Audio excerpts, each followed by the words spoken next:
Ken. He's an undergraduate at the University of Michigan. He attended law school at Boston University. He was named by Westword as the best pro bono lawyer in 1988. He was in the state legislature from 1993 to 2009, so he has a lot of experience. He was also the minority leader in the House. He was the majority leader in the Senate. And one last comment, which I think is perfect and will leads right into his great topic. He's never had a contribution from a special interest group like the Political Action Committee. So with that, Ken Gordon, it's all yours. And I also worked very closely with Ken on the Andrew Romanoff campaign. Ken was very close to, he advised Andrew continuously and was wonderful. I don't think Andrew would have gotten where he would have gotten without Ken. You have to use both mics. This is for the video, but you have to hold the other one for the group. Okay. I'm going to hook you up, Ken. Cool. There you go. Thank you. You're welcome. I feel like it's like my bar mitzvah. Well, thank you very much. I really appreciate Sharon and the other people who work in this group. One of the big points that I'm going to be making is that most Americans have abandoned the political process. They're too busy with accumulating material possessions, or being distracted, or doing other things that are not part of governing ourselves. And so I think they've missed the concept of what a democracy is. Briefly, a little bit about me, just because it fits into the topic. When I was practicing law, I started out as a public defender. And when I left the public defender's office, I did other kinds of trial work, and I represented over 300 people arrested at Rocky Flats protesting against the nuclear weapons plant there. And when they divided the group into 20 groups of 15 for trial, and the 15 people that I represented were acquitted, and the other 285 were convicted. So that's why Westword gave me an award for being the best pro bono lawyer. In 1992, I decided to run for the legislature, and it was out of a concern for protecting Colorado's environment. I grew up in Michigan and went to law school in Boston, and I moved to Colorado because I thought it was such a beautiful state. But after living here for a little over a decade, I realized that the legislature was not doing a very good job protecting the air quality or the water quality or open space, and that a legislature that was financed in large part by resource extractors like mining, oil and gas, and real estate developers was never going to do a good job protecting the environment. So when I ran in 1992, I was the only person in either party in the whole state who got elected who didn't accept contributions from special interest political action committees. And I'm proud to say that neither Irene or Lois accept political action committee money, and I think that they're part of the solution, not part of the problem.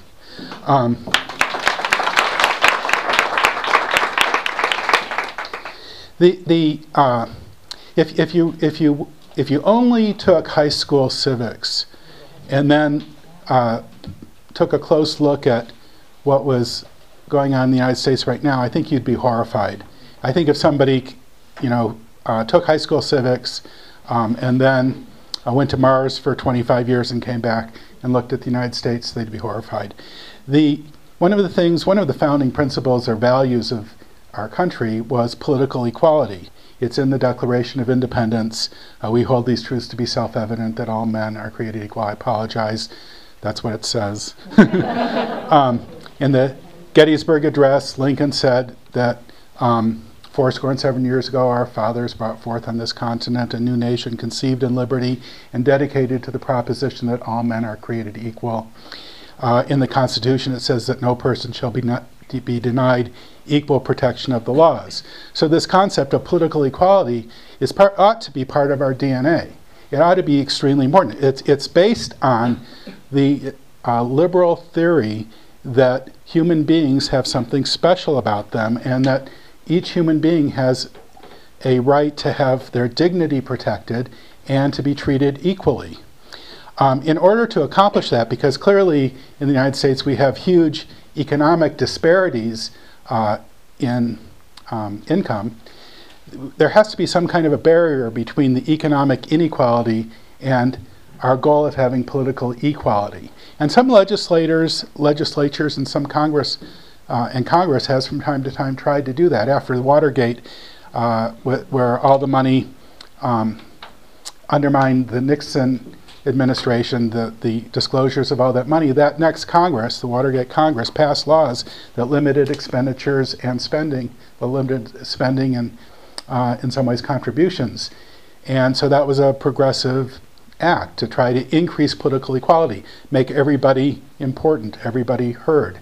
The United States Supreme Court, in a case called Buckley versus Vallejo, which was 1976, overturned those laws and said that money is the equivalent of speech and that you can't regulate speech. And so they overturned those laws. Now, I think that was a flawed reading, and I'll get to that in a second.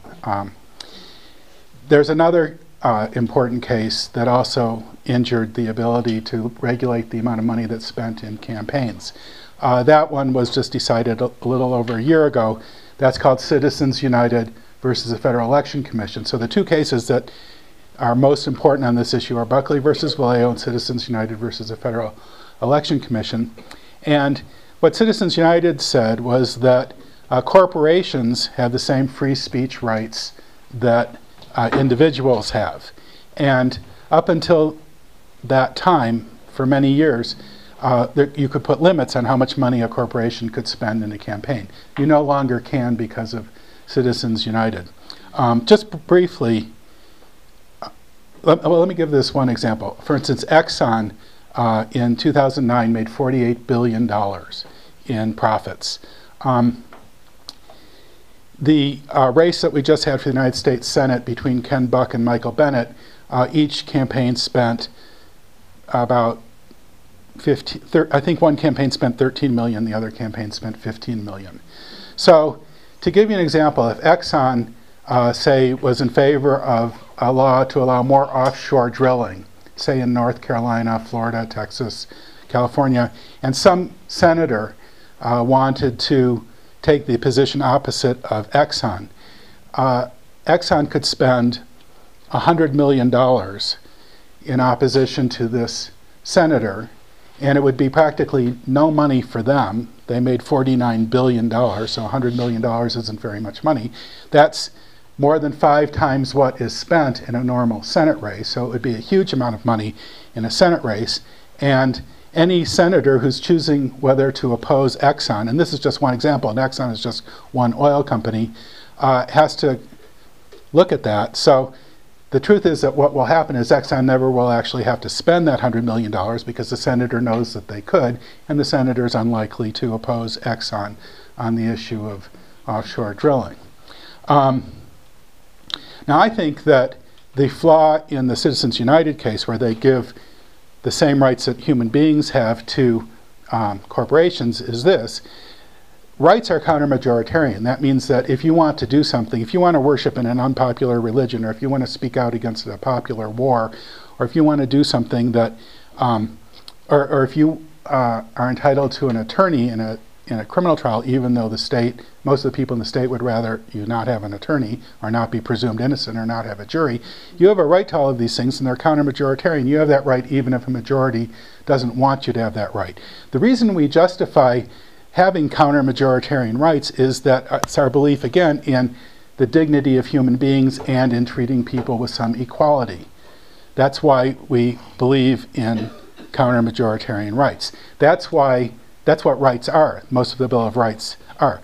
That's a right. There's also something in politics called a policy, which is different than a right. And a policy would be, for instance, the legislature meets and decides they want to spend $100 million on schools and $200 million on roads. Now, if I were in the legislature, I would reverse it. You know, I'd spend more money on schools and less money on roads. But that discussion of whether to spend money on this or that is a policy. It's not a right. The legislature could go either way, and no one could go to court and say, you violated somebody's right. So keep in mind those are two different things. Rights, counter-majoritarian, policies, majoritarian. They're decided by a majority. All right. What is confusing for the United States Supreme Court is free speech is both a right and a policy. You can have a policy in favor of free speech, which is more speech is better, the marketplace of ideas, the more debate you have, the better decisions you'll make. And individuals have a right to free speech. You can't silence somebody because that infringes on their dignity and their equality. The difference between a right and a policy is that when you have a right, you win. It's like a trump card. When you have a policy, you don't necessarily win because that policy has to compete against another policy, other policies. And in this case, the other policy would be, for instance, having a democratic decision-making process. We're not going to allow corporations to spend unlimited amounts of money because we want candidates to be picked by a democratic decision-making process of human beings voting and not money voting. So if you recognize that the free speech issue as regards to corporations and not human beings is a policy decision and not a rights decision, then you can come down on the other side and say, it would be nice to have as much speech as possible, but it would also be nice to have a democracy, and so we're going to come down on the democracy side. So I think that's the mistake that the United States Supreme Court made when they gave rights to corporations rather than just saying we favor the policy. It also happens to be that since conservatives and generally support corporations and corporations generally support conservatives, it also happened to help the side of their decision happened to help the side they usually favor in campaigns, but I don't want to make any correlation there.